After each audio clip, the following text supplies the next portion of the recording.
Assalamualaikum warahmatullahi wabarakatuh. Alright, so in this presentations, I just would like to share to you about the terms to avoid in academic writing.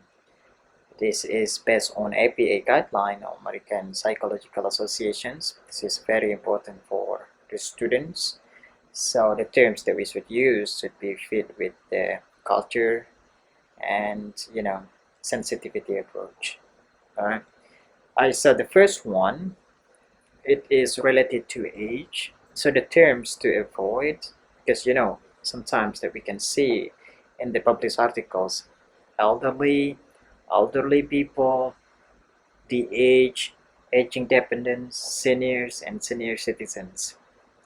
So the suggested alternatives, we can use older adults, older people, person 65 years and older, and the older populations. And if you would like to use the terms any age, we better use persons or individuals and avoid using males and females as noun. Instead, we can use men and women or other age appropriate words, because males and females are appropriate when groups include individuals with a broad age range. Right? And those less 12 years, we can call them infant, child, girl, boy, transgender girl, transgender boy, gender fluid child, and etc. And the range between 13 to 17 years, we can call them adolescents, young person, youth, young woman, young man, female adolescents, male adolescents, gender adolescents, etc. And more than 18 years, we can call them adult, woman, man, trans man, transgender woman, etc. So this is related to age. So from this guideline, we can see clearly which one that we can use appropriately. And here, related to the person first versus identity first language, so terms to avoid, so we can see victims, survivors.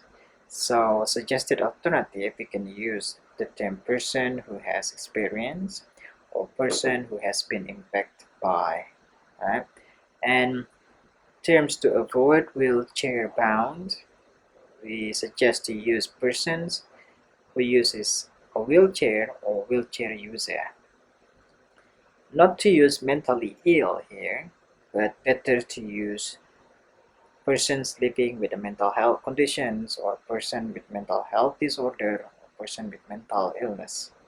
So a similar thing when we said stroke patients, AIDS patients. So better use with the patients or persons with a stroke, person with hypertension, not label the patients, right? And abusive relationship with a person who is abusive, and addict, call someone an addict, but person with substance use disorder, similar with alcoholic. So person with alcohol use disorder, and homeless person without housing, prostitute, person who engage in sex work, prisoner convict, person who is or has been incarcerated, slave, person who is or was enslaved, AIDS victim, person with AIDS. So here is based on APA terms to avoid and suggested alternatives.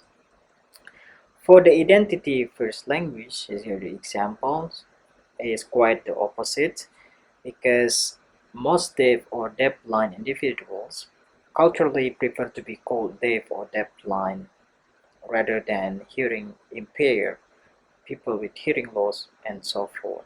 So terms to avoid, person with deafness or person who is deaf, they better call as deaf person. They don't want to see everyone to say about hearing impaired person or person who is hearing impaired, person with hearing loss. They better call as a hard of hearing persons or person who is hard of hearing. And person with deafness and blindness, we better call them deaf blind persons.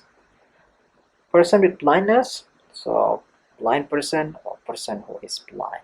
So this is the terms is between active and passive, but it's quite sensitive and different in terms of the meaning. So you need to be careful in choosing the words which is sensitive.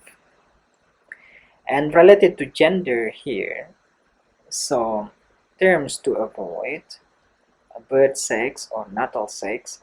So alternative is we use assigned sex or sex assigned at birth, and born a girl, born female, changed to be assigned female at birth. Born a boy, born male, assigned male at birth. A, M, A, B. And terms to avoid also hermaphrodites, tranny, transvestite, transsexual, unless being used medically. So terms to use LGBT, LGBTQIA, etc.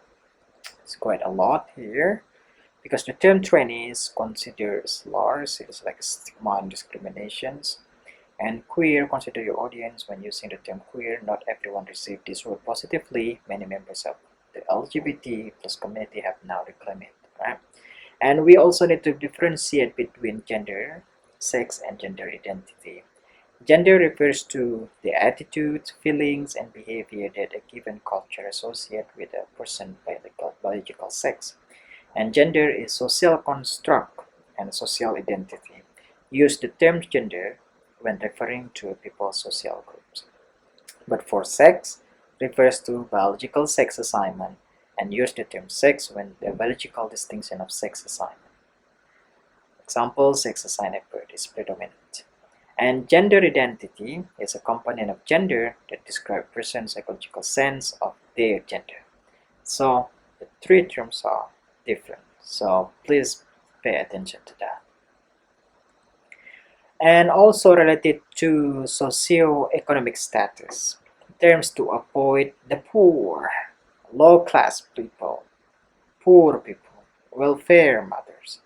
So suggested alternative for the poor, we call it people whose incomes are below the federal poverty threshold, and low-class people, people whose self-reported incomes were in the lowest income bracket, and welfare mothers, we can call them mothers who receive benefits or temporary assistance. This is the welfare benefits, something like that. So also avoid using the terms the homeless, inner city, ghetto, the project, poverty-stricken, and welfare reliant. Do not label people as a high school dropouts, being poorly educated, or having little educations. Provide more sensitive and specific descriptors such as people who do not have grade school educations. Instead of writing about an achievement gap, write about an opportunity gap. So it's really, sensitivity approach. We don't want to make someone mad or offended with our words. So be positive here. So here is the reference. You can check more in details. Okay guys, maybe just that's all. Thank you very much for watching. Assalamualaikum.